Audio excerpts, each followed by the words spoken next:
It's 2005. Your phone bill is out of control because text messaging is taking off. And you're paying 10 cents every single time you send or receive a text message. 10 cents. It's outrageous. But what if I told you there was a better way? What if there was an app on your phone that you could use to send messages to all your friends in real time for free? And you could even see when they'd read your messages. And did I mention it's on your phone? And that's never really happened before? It all sounds too good to be true, but it's not. It's called BBM, or BlackBerry Messenger, but everybody calls it BBM. And it's built right into the phone that you either have or you wish that you had. From the Virgin Vox Media, this is Version History, a show about the best and worst and weirdest and most important gadgets and products in the history of technology. I'm David Pierce, and today we have to talk about texting. Stay tuned.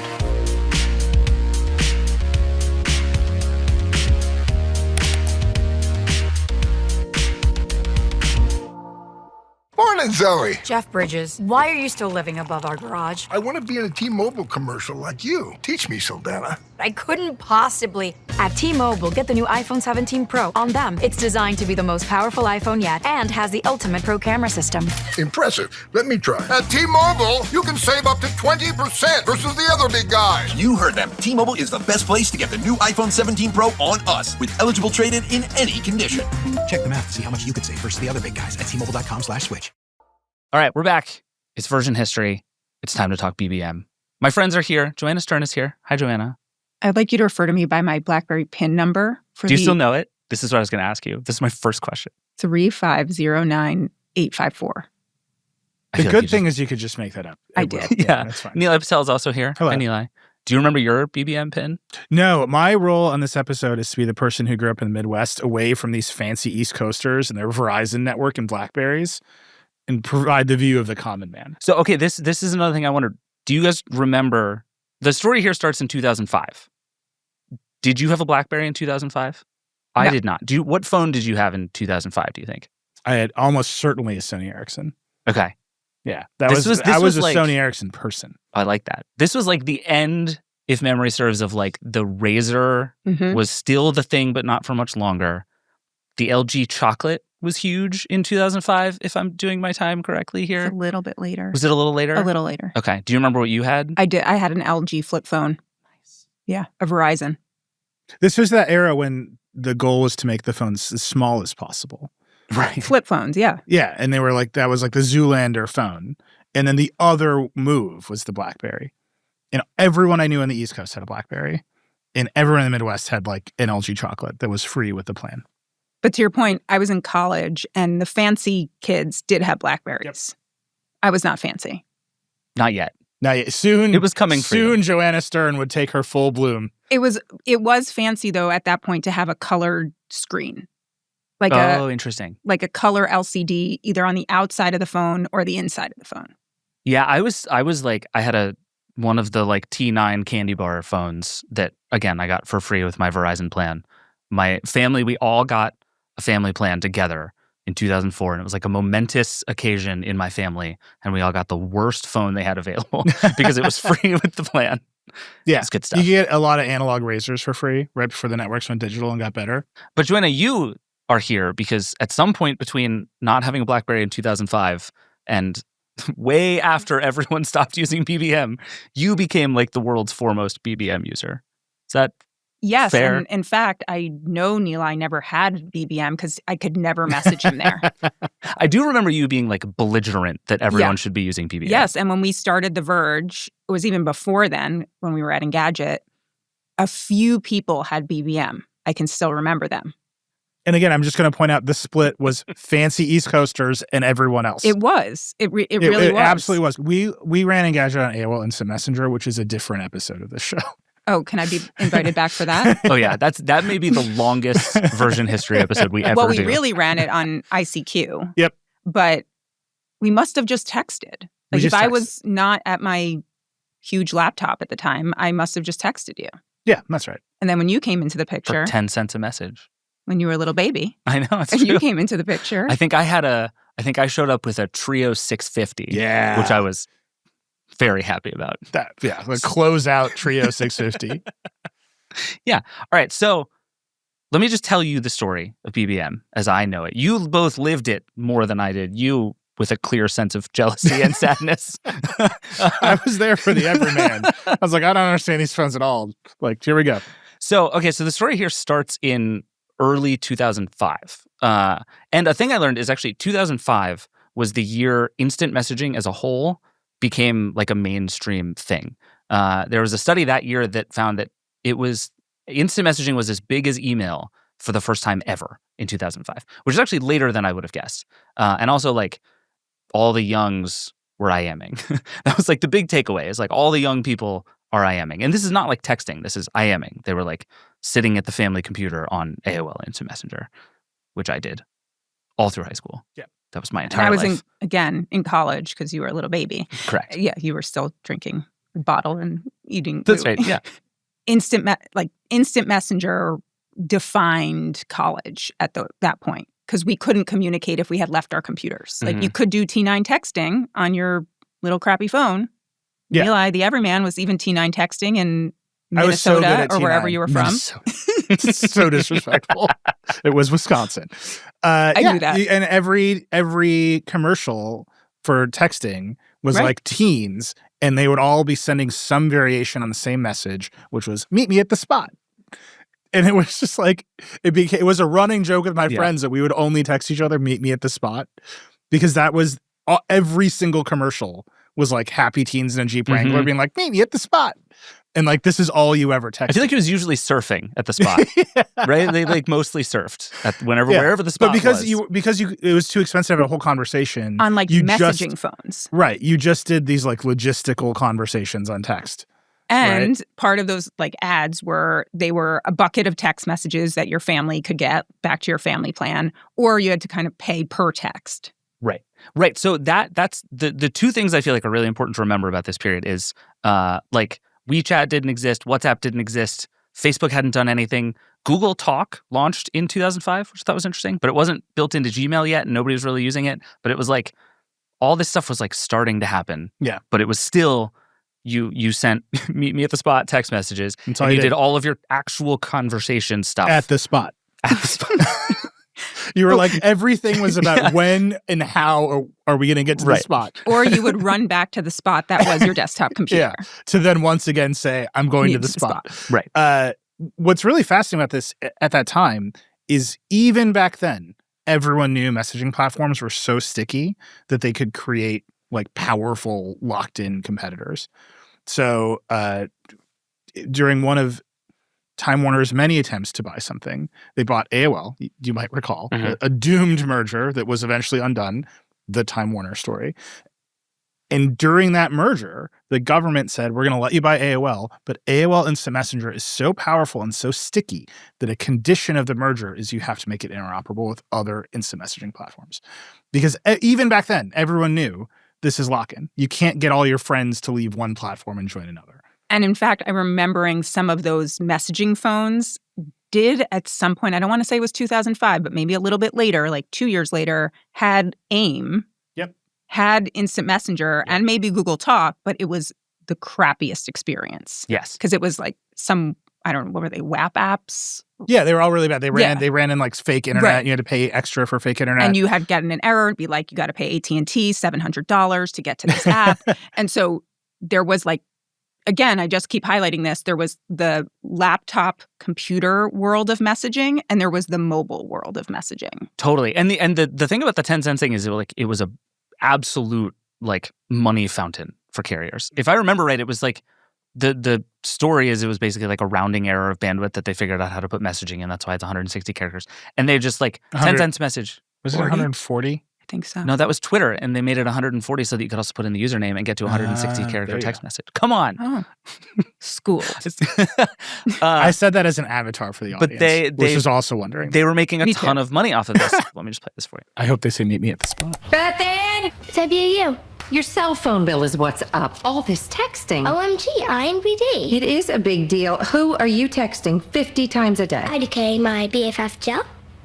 Tell your BFF Jill that I'm taking away your phone. That's exactly what I'm talking about. Yeah. Right? They were like, family messaging, and it's gonna cost you a fortune. But so the fascinating, like the right before BBM thing that happened that I thought was super interesting and had completely forgotten about is that BlackBerry launched a new app that was going to integrate all this stuff. All the stuff that you're talking about. BlackBerry was like, we're going to put, I think it was Yahoo Messenger, AIM, and ICQ. They were like, we're going to do IMing on your phone. And it's going to be cool and it's going to work. And it was like a little wonky because doing that stuff on mobile is a little bit harder because you have like the buddy system or the buddy list stuff is fine, but then there's like the status stuff that's a little weirder on phones.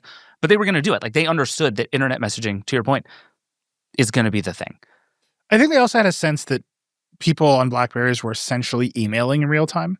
Yeah. Because the way the BlackBerry network was architected, and this is like the plot of the movie, which we both love, like that was BlackBerry, was they re-architected how the cell networks worked. And they had big BlackBerry enterprise servers all over the place.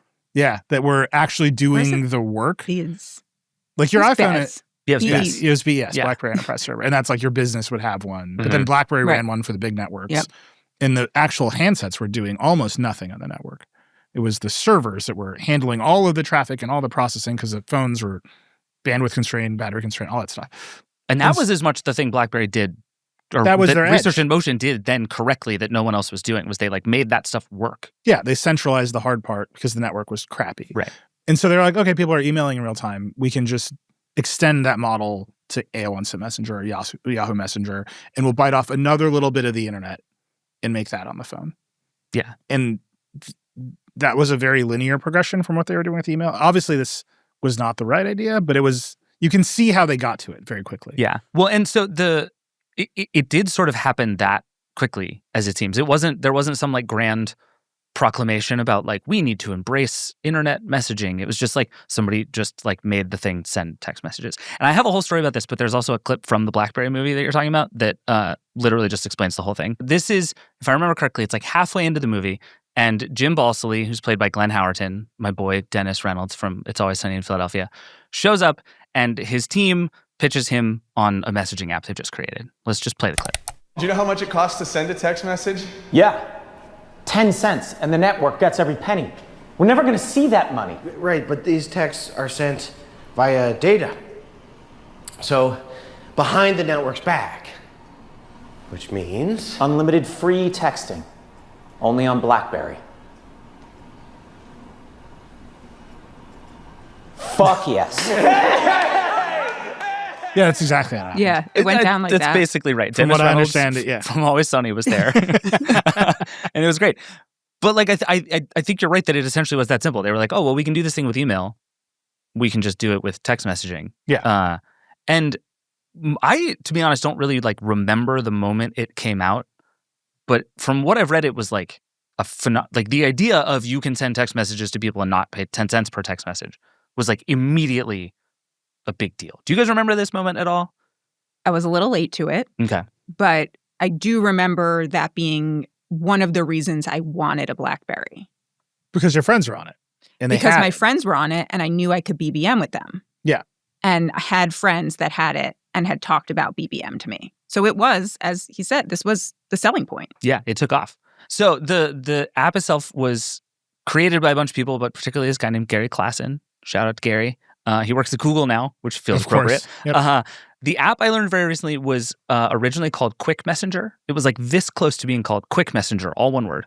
And then somebody called it BBM. Before they really called it BlackBerry Messenger, they were calling it BBM, which I found sort of fascinating. It's like BBM is like almost a backronym out of we just want to call the thing BBM. And it had this thing called pin-to-pin messaging, which is where the pin stuff was really important because one of the things it let you do was read receipts, which nothing had ever had before, but you could see if somebody had looked at your message just because of the way that it was able to connect over the BlackBerry network. And I have this quote from Gary Klassen that I thought was really interesting. He said this in 2015 on the 10-year anniversary. He said, BBM was the first form of text communication that was instant, cross-carrier, and mobile in a time when people were still attached to their PCs. Can we go back to the name for a second? Because when I was preparing for this, why wasn't it called BM?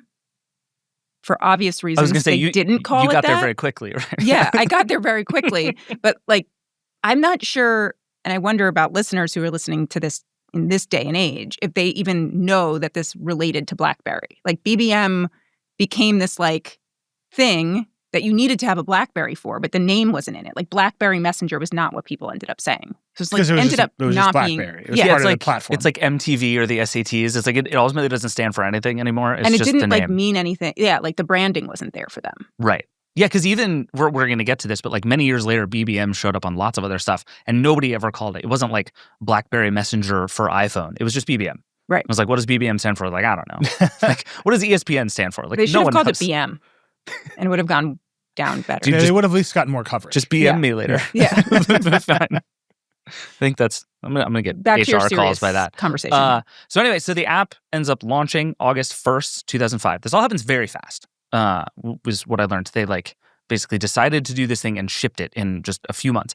And let me just read you a list of some of the things that it had. Like in version 1, it had group chat, it had online offline status, you could send files, it had read receipts, it had the mutual authentication, the buddy list stuff that it borrowed from IM, and basically every other just sort of straightforward messaging. Like it was a full-on IM client for mobile, from day one. But I'm just saying, nuts. they just were like, oh, people are emailing in real time. Now it's called BBM. And so they just inherited a bunch of file transfers from their existing email service. And then they added the buddy list and the PIN and all the read receipts. Right. It's like if you just smash BlackBerry Enterprise Server into AIM, you get BBM in a very straightforward way, which is kind of wild. And going back to this idea of what we used to do at our computers, I think this was fundamental to BlackBerry and also fundamental to their fall, is they really just were what are people doing at their computers and do they want to do on the go? Because they were kind of the get shit done company, right? Mm-hmm. We're going to let you do your work on the go. And sure, that ended up translating really well to consumers. And they saw, as you said at the beginning of this, that more people at this time were starting to do instant messenger on their computers. And so they were like, great, put another thing into the phone, which obviously was the problem for them. They kept trying to shove things into a phone without thinking about taking sort of the desktop model and the computer model and just shoving it into mobile, which you know what happened. Yeah. It's like Joanna's like, I got my first BlackBerry in 2007. It's like, do you know what else happened in 2007? I want to say it was the end of 2006 because I'm thinking I graduated college in 2006 and got my first phone. I was I'm ready for the world. I definitely got my first BlackBerry after the iPhone launched. Now that I'm thinking I want to about point it, out that which David is an also a interesting fancy pants East Coaster. Yeah, he is. Oh, he sure. was like, I grew up and I was in Connecticut and then I was issued a BlackBerry by the state. By my family. Yeah, you're closer than you think. David's family had a Bez server. I got it from the dad of a kid that I babysat because he got a free one from work. That's a real thing that happened. It's like if you entered Greenwich, Connecticut in Yes. 2006, you were handed a BlackBerry. Oh, 100%. It really, really was. You could tell who worked in finance because, and I have these distinct memories of getting on the train from Greenwich to New York and it felt like all of a sudden, one day, everybody had a BlackBerry. Yeah. And it was because that was the whole pitch, right? It's you can do your emails while you're on the train on the way to work. And that was life-changing for people. And now instant message. And me, I'm just sitting there putting stuff in my calendar as a senior in high school. Oh, there was nothing funnier when all the high schoolers got Palm Pilots and we're like, what's on your calendar? And it's nothing. To-do list, social studies. Who is this for? But yeah, so, okay, and you said this while we were watching the clip, but one of their big things was this pin-to-pin technology was supposed to be super secure. Turns out not so much. Well, it was just the target of the BlackBerry server was irresistible to governments around the world. So one of the stories we were just endlessly covering in Engadget would be India has decided BlackBerry needs to break encryption. And then they could just turn off the BlackBerry network because they could just find the Bez and unplug it until BlackBerry caved. And there was just this huge back and forth fight in a way that, now end-to-end encryption on phones, it's much harder to just go to Jim Balsillie and be like, fix it or I'm taking your business away. Right. And at that time, there was just so much pressure on this company. And eventually, I think they caved in a couple of countries around the world.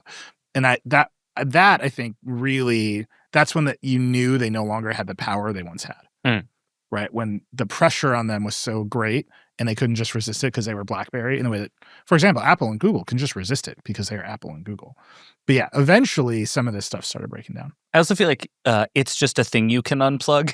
Turned out to be a bad security practice. Yeah. In general, all the information is on that computer. Yeah, right. Just give me that computer is a real thing cops can say. Right. Yeah, that's very true. All right, so BBM comes out big hit, immediately takes off. It was really funny going back and reading a bunch of stuff from like those first years. Nobody could really explain like why they liked BBM so much, except that it was cheaper and it was really fast. That was the thing I'd forgotten about BBM. This thing where you could like literally instantly real-time message each other. I had also forgotten how unreliable SMS was back in the day, that like messages would just get lost. Things would happen. You never really, and BBM was like, it was a reliable, fast way to get in touch with people. And that was a bigger deal to folks even in that era than I had remembered. And you didn't have, you talked about the 160 character. You didn't have that. So it wasn't like splitting messages. Like when we would text at that, you would get like an error, like can't send it anymore. And you'd have to send that and then continue your message. Yeah. So that it was just, again, all of those things that you had gotten used to messaging at your computer. And I can't remember, like when did AIM have read receipts? Anyway, that was another huge thing about, like, you knew somebody had gotten that message. It had gone through, it was reliably delivered, and they were not responding to you. Okay, wait, here's a fun question. Do you remember the letters? There were 2 letters that it used to show you different status in the read receipts. Do you remember what they were? D and R? You're right. It was D for delivered and R for read. But at first, a fun fact that I learned was that at the very beginning, instead of the R, it was actually an A, because a designer had read the thing wrong and coded in an A instead of R. So for red, it just showed up an A. That's perfect. Yeah, it's great. BlackBerry. Access. But anyway, so we're fast forward through time here. BBM blows up. BBM 5 comes out. Big deal. Very exciting. This was like peak BlackBerry. It ended up getting like every feature you could possibly imagine, which I'd forgotten. You could send money. You could post to. I didn't know that. Yeah, there was a money sending thing eventually. This is like the world's first super app. This came some of this stuff came later. But then you could eventually post to Facebook and Twitter. There was BBM Music. Do you guys remember BBM Music? I don't know that I'm going to do a good job of explaining. So let me just play a clip from Tech Radar from, I think, 2011, where they actually got a hands-on with the thing. For a monthly fee of $4.99, which is around £3, BlackBerry users will have unlimited access to 50 personally selected songs, and then once every 4 weeks, you'll be able to change 25 tracks on your list. Now, this doesn't sound like a great deal on its own, but what will pull in users is the ability to access all 50 songs on each of your BBM. Why are you trying to make it sound good? But beware to choose your music carefully. The idea is that you create a personal music profile with your chosen songs that other people can browse through. So you might want to think... This is just hell. Look at this pan. Or no, it's not a pan. She's pushing the phone into the shot. She's holding the phone. Yeah. So thank you, Tech Don't Radar. move the camera. Okay, yeah, that's an old Tech Radar video. Yeah. And I just have to say that you can tell there was like a PR person standing over the shoulder because they had to make it sound somewhat reasonable. All of that is hell on earth. That's not an ad? No. That's a Tech was a Radar review? hands-on. Yeah. Oh. It's completely true. She was definitely like at a launch event holding the phone, and there are 3 comms people standing behind. And we've all been through this. It's awful. And eventually you become a sociopath, and you're like, I don't care what you think. Yeah. But early on, you're like, yeah, I think they'll sell it to some people who will think this is a good idea. And the camera guy or camera woman could not move, and so she had to pan the phone up into the... I just know I've made that video. I have a lot of sympathy for how that video is produced, and you're just like, this is the stupidest idea in the world. $4.99 a month? Yeah, and for 50 songs you have to pick. If I understand it correctly, you got to have 50 songs in your library, and then you could browse your friends' libraries and listen to their songs too. So the only way to make your library bigger was to access all of your friends' libraries. But then at the end, just like random strays of Justin Bieber, that it's like hide your Justin Bieber songs so that your friends can't listen to them. Like, I would like to listen to Justin Bieber on my friends' playlist. Okay, a lot of questions there. I just want to once again offer some context to the group. The iPod existed during this time. Super existed. This was their attempt not to compete with the future iPhone or whatever. Mm-hmm. They were like, the way we're going to get the iPod is by charging $5 a month for you to have 50 songs that change every month. And you have to operate this database. And meanwhile, people are like, what I'm going to do is open up Napster on my desktop computer and put 5 billion songs in my iPod for free.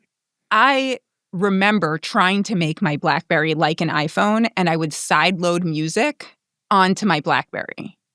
And it was a terrible experience. Yeah. So this was BlackBerry being like, you no longer have to put music on a micro SD card or whatever card it was, or use a micro USB cord to sideload from your BBM desktop app. I did these things. Mm-hmm. Young Joanna did these things. Okay? This was their solution to that. They're like, we will let you get the music through our store. Yeah. Well, and the reason we I bring were this so up, far behind us BlackBerry people. We were just trying to keep up. No, they just knew that you were rich East Coasters and they could milk you for $5 extra. You already had an iPad. By or this an iPod, they point, didn't care. it wasn't just rich East Coasters. There were the Canadians. The Canadians. That's true. There were the rich Canadians. There Yeah. were the rich people in Hollywood. Yeah, there were We can roll wealthy some of finance those. bros all over the world. All over the world, people are BBMing.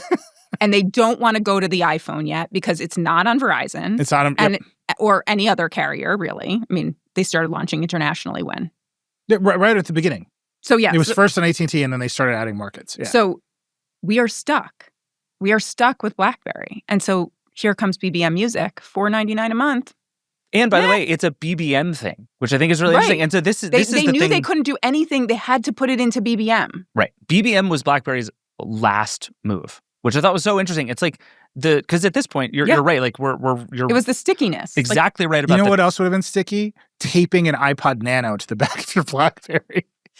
Choice you could have made at any time. I did that. I was that person. I had the BlackBerry. Like I said, I'm sideloading music to the BlackBerry, but it's not working very well. Did you have the gadget pockets? Like you would come home at the end of the night and you'd take out your digital camera and your phone and your iPod? I was a woman, so I had a bag. Sure, yeah. Mm-hmm. Remember the HTC Rhyme? They made that phone for me. They made phones for women back then. So, but this was me. And so maybe I paid for BBM Music. I'm not ashamed to say I might have. You probably did. But before, so this is the turning point, right? Because this is where, actually, I think it was 2010 that for the first time in several years, BlackBerry stopped being the best-selling smartphone brand. That was the year that Android in particular, really just left it behind. But real quick, before we get away from peak BlackBerry, let me just show you a bunch of BBM ads from peak BlackBerry. BBM feels like it's faster. You can set up these groups and everyone can have input. My friends were with a boy that I had a crush on. They made him leave me a voice note on BlackBerry Messenger. I made it my ringtone. Snap a picture of the lamp, send it on over to them, and then I sold a piece with BlackBerry Messenger. If you read my BBM and you don't answer me, I know you read it. I love that. I just want to point out, this is 2010. All of that existed everywhere else. This is BlackBerry was just pretending that it still had something to hold on to. But it was the thing that kept people using BlackBerries. But you could just run that ad about WhatsApp today. Oh, I mean, this is still how we communicate about everything, right? Yeah. I had a crush on a boy, so I texted a friend. I sent a picture of a lamp to someone, and they bought it.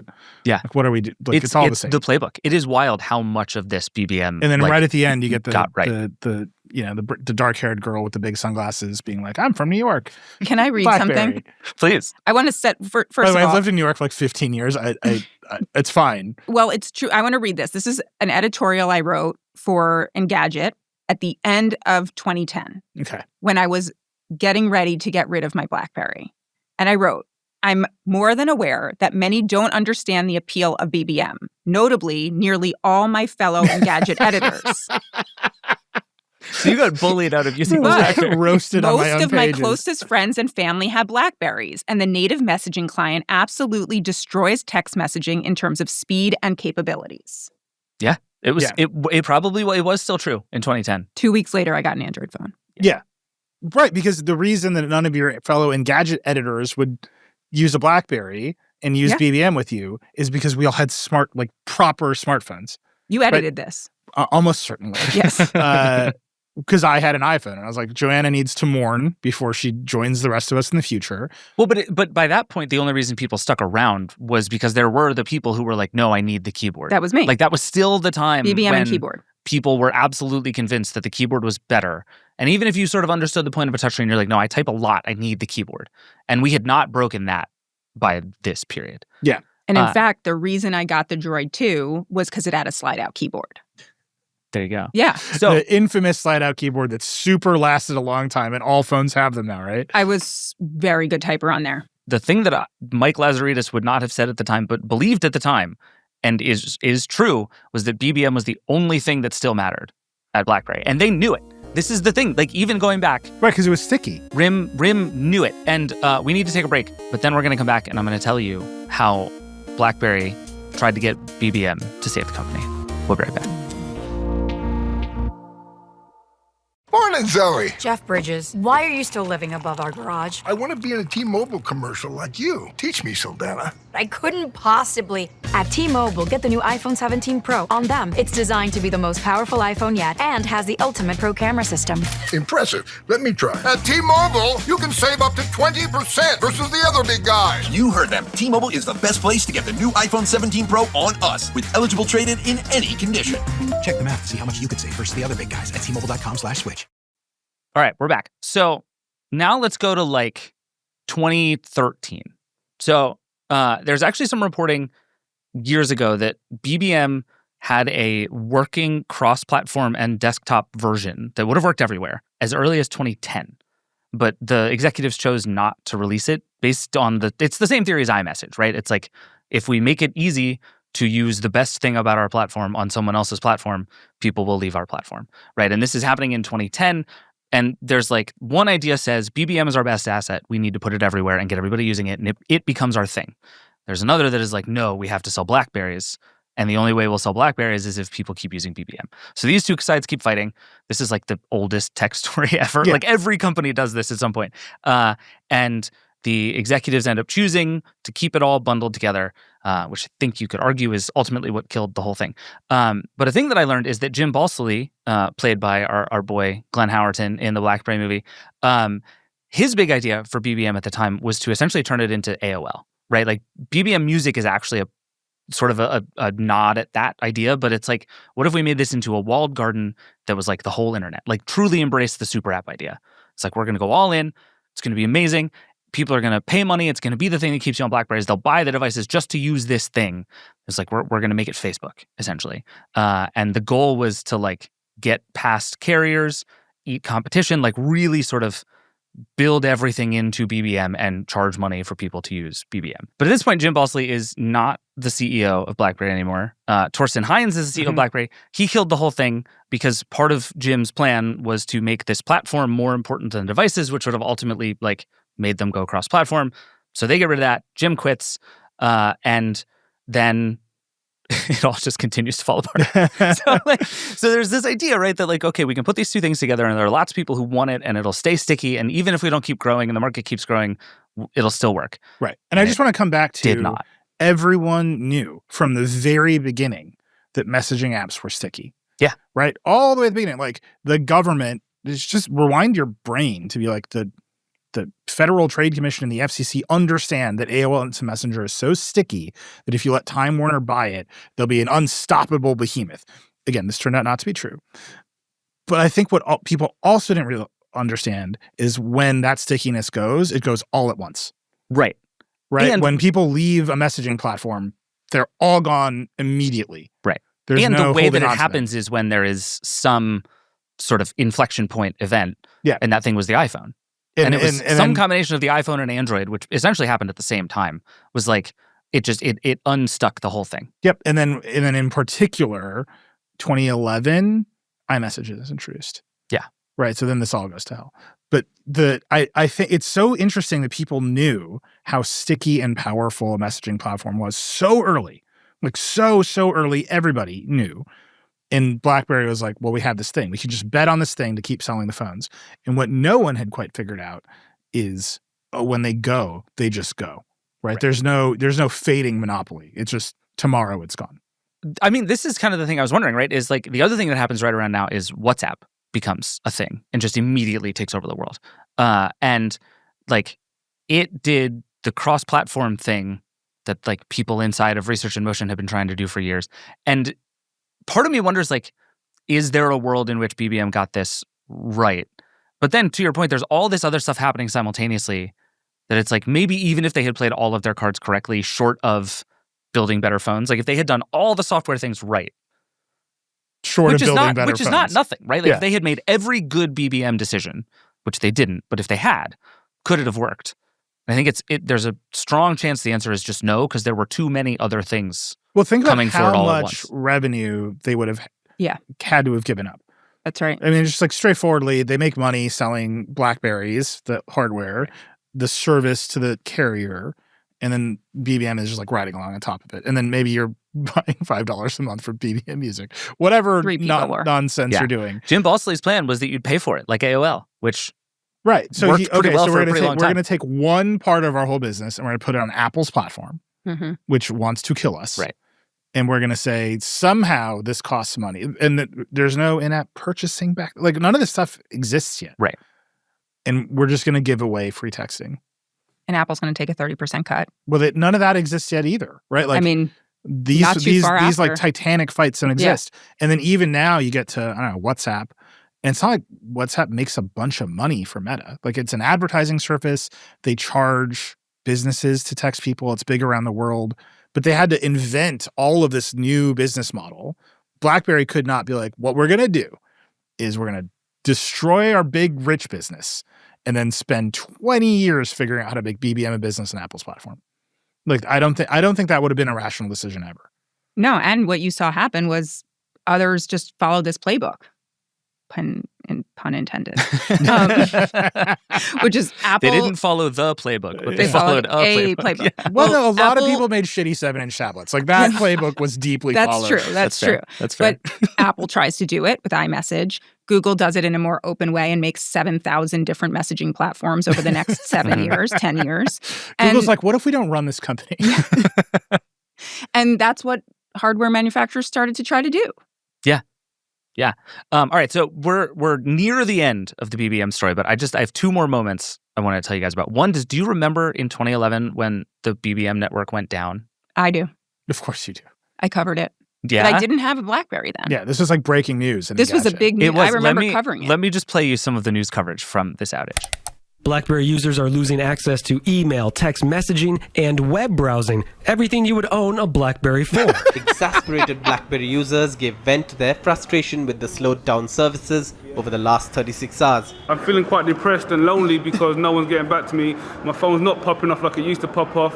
So it's not a good look at the moment, BlackBerry. I have had no communication or emails for 2 days, and it's really annoying. Amazing. The guy is like, my phone's not popping off. Like, my phone he's my hero. Like, that's the whole Verge. Like, that's what we do here. We're like, the whole culture is like, is your phone popping off? Like, his phone was nations rise and fall on whether or not these phones pop off. His phone was not popping off. So this is what happens next. In 2013, BlackBerry, the company, is essentially like falling apart, right? Like it's a mess in so many ways. Its market share is shot. And I believe this is a really great Wall Street Journal piece from many years ago, that they understood that BBM was like kind of the only remaining asset in the company. So they actually think about spinning it out. They're going to call it BBM Inc. And the plan is to turn it into like WhatsApp or Skype. Do you remember this? Yes. This was such a fun, like weird alternate history to go down where BBM Inc. is a thing that exists. They were also going to do BBM Channels, which was basically like a Telegram clone. Again, like a lot of correct ideas, just at weird times and with really bizarre execution. At this point, this is 2013, BBM, how many users do you think BBM still had in 2013? Just guess within 10 million. Within 10 million? Within 10 million. There's your hint. Is it 10 million? It's not 10. It's more than 10 million. 6 million. No, she's just famously more than 10. It's not. It was 60. 60 million people still using BBM in 2013. Unclear. How? Share 50 songs at a time, I guess. Maybe it was just the install base had everyone who had a phone had BBM. Was that BBM with the app strategy or BBM on phones? You have no idea. This was like the total BBM, including the weird apps universe. I think so. Yeah. But they actually only had like a couple of million users. Probably. Yeah. That was like, this is how many people had access to it. Well, the iPhone wasn't out in all these markets yet. I mean, for a huge number of years, Apple's entire growth strategy was like, we discovered another country and now the iPhone has it. Right. Right? Like, we looked at a map. Are you aware of China? Apple's twice as big as it was before. Like, every year they were doing this. But even just to give you another example, like in 2013, WhatsApp already had 300 million users. So it was like the BBM was still around, but it was already like completely left for dead. And like you said, that was the year they shipped all the other apps. Finally, they launched everywhere else. A thing that I learned was that the Android APK leaked before the official announcement and was so popular, and BlackBerry was so unready for it that they had to pause the rollout of BBM for a month. Wow. Because like 1 million people all tried to download this leaked version of the app, and it broke the whole system so spectacularly that they had to delay the launch for a month. They tried pre-installing it on LG phones when it came out, which, sure. Perfect. That's a thing you can do. That's probably on Sprint. You know what? This is also the era of to pre-install the app on the LG phone on Sprint is how you know you're dying. Okay, real quick though, let me just show you a chart that I found from a company called Distimo, it's from November of 2013, and it shows the various messaging apps share in a bunch of different countries around the world. And it's kind of wild. And you have, in places like India and Indonesia, it's still like a third of the market. These are huge markets. Like it is both very easy to lose the sort of momentum and stickiness, but it's also very hard to kill a messaging app. Yeah. And in a lot of these places, especially before things like fast internet showed up a lot of places, like it lingered. So like it was hard to kill BBM. But then we when eventually it goes, did do it. it just goes. Yeah, right. And it happened country by country in the same way that you're describing. And you can see that even with like little social networks. Like this is an experience we now have fairly often where something like Be Real shows up and it's like, everyone's on Be Real. And then like the next day it's like, Be Real has gone out of business. Right. Right. Because there's no business models for everyone's using your network unless you have like sustained usage. And I don't think I don't think they could have ever made that turn with BBM. It was just fundamentally too hostile to the actual phone platforms themselves. Yeah. Yeah. All right. We need to take a break, but really quick before we do, what year do you think BBM finally went away? I mean, Joanna's still using it from what I gather. BBM was eventually sold to somebody else. Of course. What year do you think? The same private equity owner as Red They wrote Lobster. a sad blog post about how it was going away. What year do you think it was? 2019. 17. 19 is right. It's 2019. I prepared for the show. And they claimed there were still people using BBM in 2019. I just came here with like class warfare. I don't believe There's it. no other preparation. Meet me at the spot. All right, we got to take one more break, and then we're going to go back, and we're going to get to the version history questions. We'll be right back.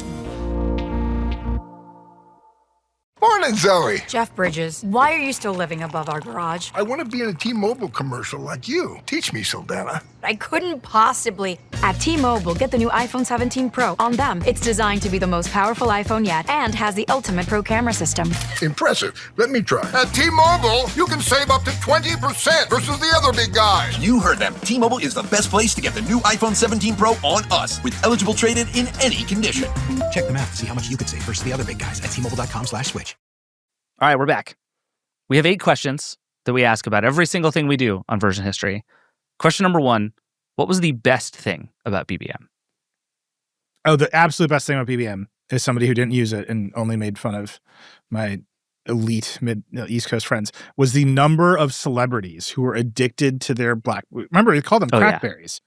And it wasn't because they were emailing or using the web browser. It's because they were on BBM all day long. And there's just video after video of like Drake and Marlon Wayans and Anna Kendrick, like 2000, Stacy Keibler being like, I love my BlackBerry. And it's like, oh, this is hilarious. Like, it is maybe the first example of like full on smartphone addiction. Yeah. It was just like, because the crackberry thing was real. And my phone stopped popping off like it used to. There were like medical opinions about people who were addicted to their BlackBerries. And it was because of BBM. Yeah. And it was just because they were talking to their friends all day. Yeah. And like, you can take that right out and be like, well, democracy is in danger. But like, we'll just rewind. The best thing about BBM was all of these celebrities constantly at every event, just like Bradley Cooper being like, I love it. I can't live without it. It is, we should run some of them. No, I'm addicted to it. It's awful. I actually prefer it to talking. I'm double-fisted with Blackberries. Hey! Oh, I call it crackberry. I'm so addicted. Oh my gosh. I email and I like pinning and I like BlackBerry Messenger. BlackBerry. I use this little thing for everything. So my life's in here. If I lose this, I don't know who I am, what I'm doing. It's very good. Joanna, what do you think? Best thing about BBM? I mean, everything. The spot, but I will meeting say at it. The one thing that and David, I know you have opinions on this, but you could do an away message. Yes. Ooh. I know you have thoughts. I do. But you could tell people your status in BBM. That was my answer too. With a little emoji. Just like, and when that died, It never came back. Never they came all back. have it now. You can do status in like Instagram and stuff. No one cares. Nobody looks at that stuff. It's irrelevant. You can do it in WhatsApp, right? Mm-hmm. I think it's the same look, I think once cross-meta it comes to nonsense. iMessage, I will use it. I probably will too. But it's like it's got to come now. And why but haven't they done it was the It's very right and good complicated for thing, Apple. and it should come back. I agree. It was the away message. Yeah. Bring back the away message. All flirting was conducted via away message. Oh yeah, Right. and especially Here's a fragment of a Right. song lyric that is super about Totally. you. right. And if the Do you know what I'm sadder it talking was, the about? more I wanted you to reach out to me about it. Right. All And right. you would leave it. You would put that up like you were going out for the night, and you put that up, and then you'd come back and be like, "What was I thinking?" Like that. That's how like far away you would be from your computer for all that time. You couldn't just go back and turn Right. it off. It was that dashboard confessional exactly. song all night. You committed Wow. to that lyric for the night or 2 days if you left your computer. Uh-huh. If you were crazy like me in college and just What was the point complete of an away bender. message on a phone? This is why they don't exist. What were you setting away messages on BBM? So that You you were, could like, stop in a looking at your meeting. phone. You Yeah. were in college. Well, but again, there was recording the Vergecast. I see. BBM got so quickly to that thing of like Yes. it hit the you are expected to respond I just quickly have thing this. so fast. I just have this image of like Joanna in college. No, I didn't have it in college. Okay, were you in your first job and you're like, I'm going into a meeting, I have to type a dashboard confessional lyric into my This was hardware AIM. keyboard. That was AIM. I was doing Breathe that in in 4 college. bucks. Gotta go. No, that was in my dorm room. I was putting in the dashboard I see. confessional. Okay. because I'm my- with you on AIM. I just my don't understand it on boyfriend had cheated BlackBerry. on me or whatever it was. And then I've got to go out. And then by the end of the night, I'm back with my boyfriend. And I'm like, oh my gosh. I've my, revealed this. My AIM message is still that. Yeah. That's how long it would take to update this stuff. And then you would get it on we would have this on BBM and we could do it wherever we It were. could be so much for the responsive to your youngs moods. who are listening to this, I just want to offer an example of how Yes. effective any of this ever actually was. I ended up marrying the girl who lived in the dorm room next to mine. She Because she wouldn't read date me it? for 8 years because the away message emo-ness was so strong. She's like, you're a mess. Like, you just figure out how and when You're to like, no, I express just love the yourself." cure. Leave me alone. Like, And literally, this I is was like, why I you can't. don't want it on I'm your just phone. I'm trying to get to next door with this message, and it didn't work. It's tough, man. I'm really sorry. Yeah. All right. What was the worst thing about BBM? What do you got? I think that it stalled and they didn't bring it to other platforms. I think I agree. It's. I mean, Wait, no. it's the obvious, insane usability nightmare of the usernames being random digits of numbers. Oh, see, I'm actually pro But pins. You didn't have to do that. Everyone did it. Yeah, Yeah, everyone because did it was impossible to add another way. This is the worst. Yeah, they had like thing about QR codes at the end. Let like, me it was all kind of reformulate stuff. my argument. Yes, that was also on my list as one That's of the so worst funny. things. I don't agree. I think like a number It was that a is QR code before yours QR but isn't codes. your phone number is like a good and valuable thing. And the fact that all of our usernames are just our phone numbers, which are also like the most bad. important piece of personal security we have, disaster. Sure. Give me more random numbers that I can give to people. Like I'm fine with it, honestly. It's just like, he's just like, this is so your idea is you're going to issue everybody a 9-digit number again? Okay, go nuts, Jim. All right, question number 3. Would it have been a bigger hit if Apple made it? Well, it was. Yes, it's called iMessage. Apple did do it, and it was a much bigger hit. Wildly more successful product. Yeah, I mean, it is sort of funny actually because like Apple did just do all the things that BBM the wanted to iMessage do. lost. I like literally like in the halls of the theater, people are like, "Oh, BlackBerry's dead now." Yeah, Like it was like that. We have witnessed a murder. Like that was the vibe at that event. yeah. I think they're gonna. This is one of my favorite questions there because there's sometimes it's gonna be very complicated and sometimes it's just yes, Apple did do it much better. Well, Apple has all the same problems, right? iCloud is centralized in countries like China. You can just unplug it. You can just go get the data. The FBI, if you have iCloud backups of your iMessage, it's not encrypted. Like all of the same stuff has been recapitulated now with iMessage in the exact same way as BlackBerry. And all of your arguments you've made about stickiness could be one of the last things that holds people. But I will say, like, every time we talk about the stickiness of iMessage, we get a bunch of listeners from anywhere else in the world country, I know, who are like, no one uses iMessage. It's just WhatsApp 1. And I think that's largely true. And all of those countries have higher Android market share. Right. But there is clearly no question that it would have been a bigger hit if Apple made it because it did work super well. Question number 4. If you could go back and do it yourself, what would you do differently? Joanna, I'm putting you in charge of BBM in 2008. Peak of its powers, BBM. What are you doing differently? same thing we've been talking about, making it available to more phones, more cross-platform. But to Nilai's point, what about the rest of my hardware business? And so, right. I mean, this is Jim is that was crying. my original answer, but then I'm looking at it. I'm like, okay, actually, the story of consumer messaging is that it's not a business at all. No one has ever figured out how to rub two nickels together from letting people text each other. That's why if you're WhatsApp, you end up selling for a lot of money. It's what's killing Snapchat. Like over and over, there's just not a business here. And so this is my problem too. I'm like, that is, from a product perspective, clearly the right answer. If you want a lot of people to use BBM, that's what you do. You put it everywhere much faster. But there's sort of no evidence to suggest that there was a company to support that. Right. I think any of my ideas are not actually about BBM. It's like ways to save BlackBerry. Yeah. How would you have saved BlackBerry? Beds. Beds. I mean, but maybe I would have made a cloud business.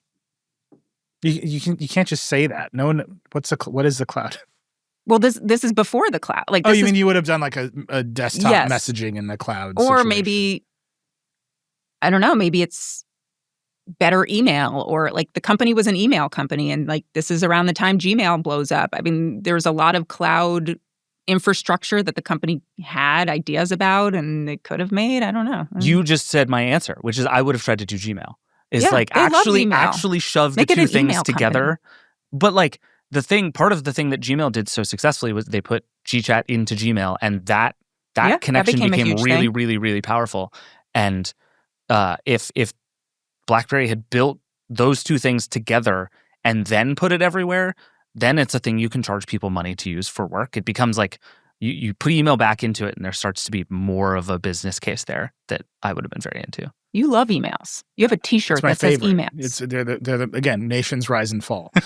But what I would say, not to be a downer, there was no saving this company.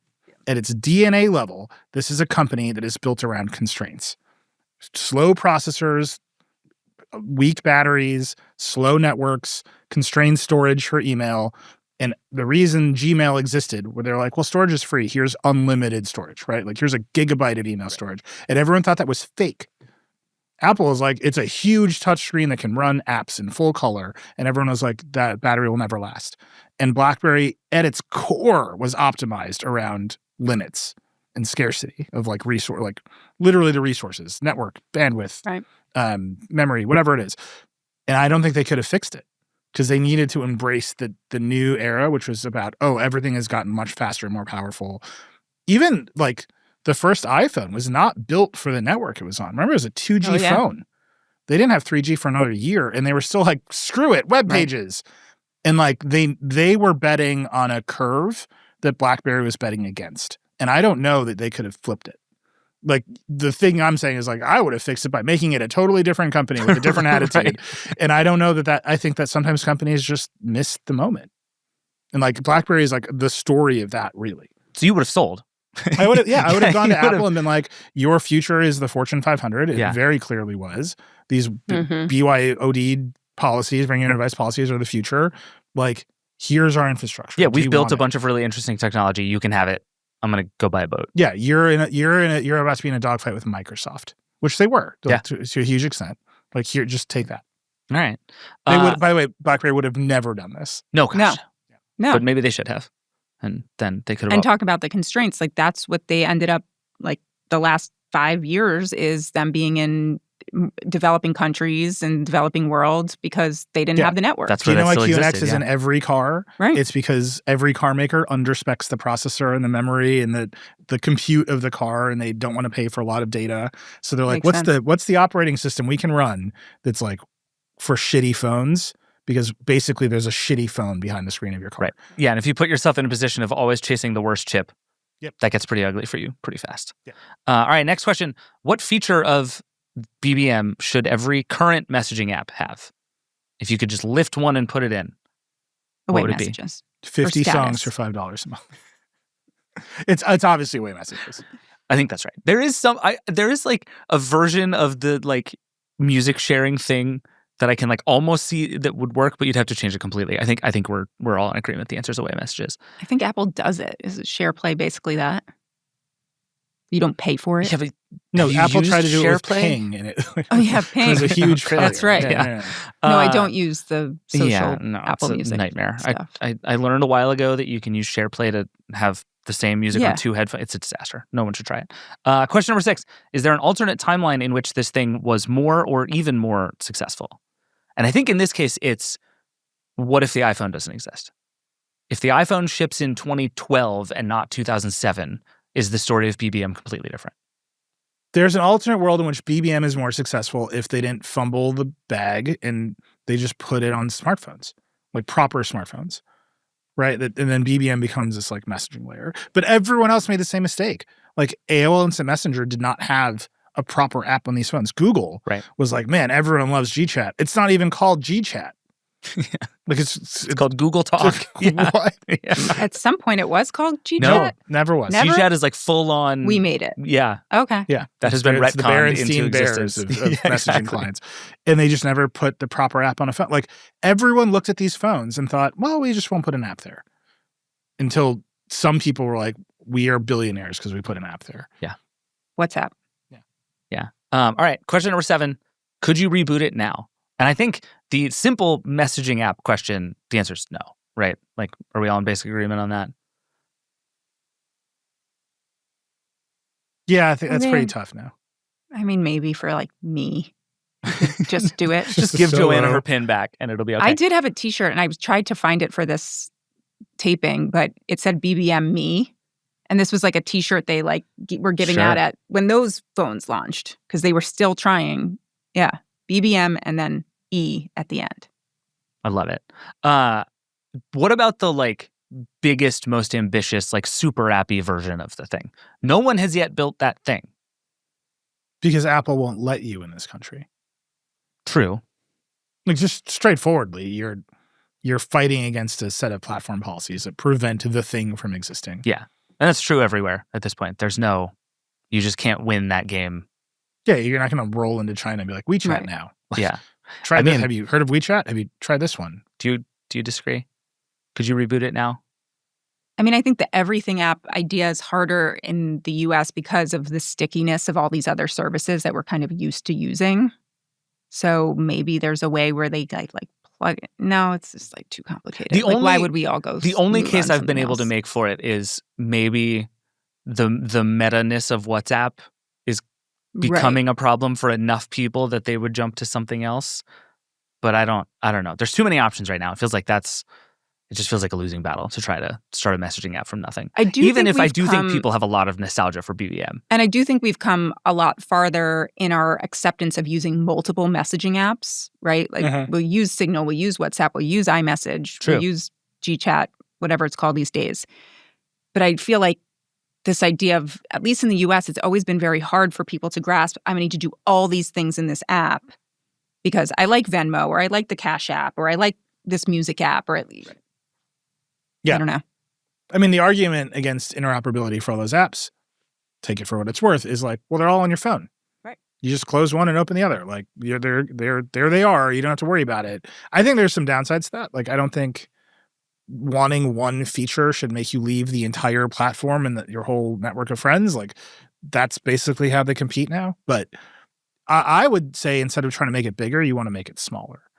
What would Right? you If do? you were to try to relaunch BBM, you would be like, here's a messaging app that's just for families and kids. And we're going to make sure it's safe. Like your kids want to text their friends, like this one will be locked down. And there are some that compete like that, but you don't have like the big BlackBerry brand name and all the stuff.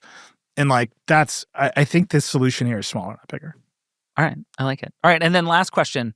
Does BBM belong in the Version History Hall of Fame?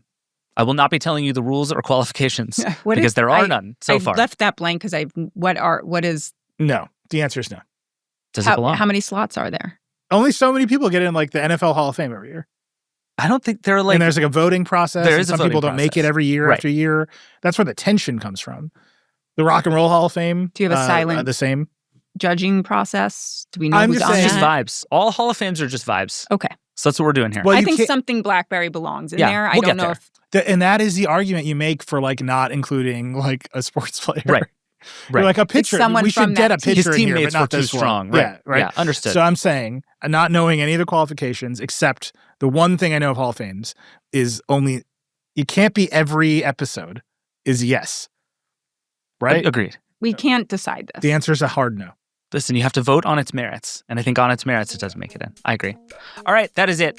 That's the show. We're done here. Thank you both for being here. This was delightful. And thank you, as always, for being here with us as well. You can watch this on YouTube. You can listen to it everywhere you get podcasts. The show is a production of The Verge and Vox Media. And as always, if you want to support us, the best way to do so is to subscribe to TheVerge.com. We'll see you next time.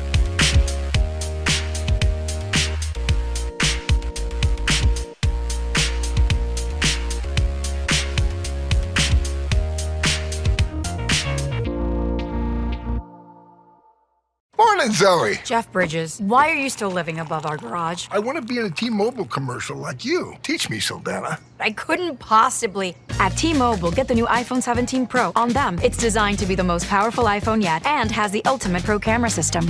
Impressive. Let me try. At T-Mobile, you can save up to 20% versus the other big guys. You heard them. T-Mobile is the best place to get the new iPhone 17 Pro on us with eligible trade-in in any condition.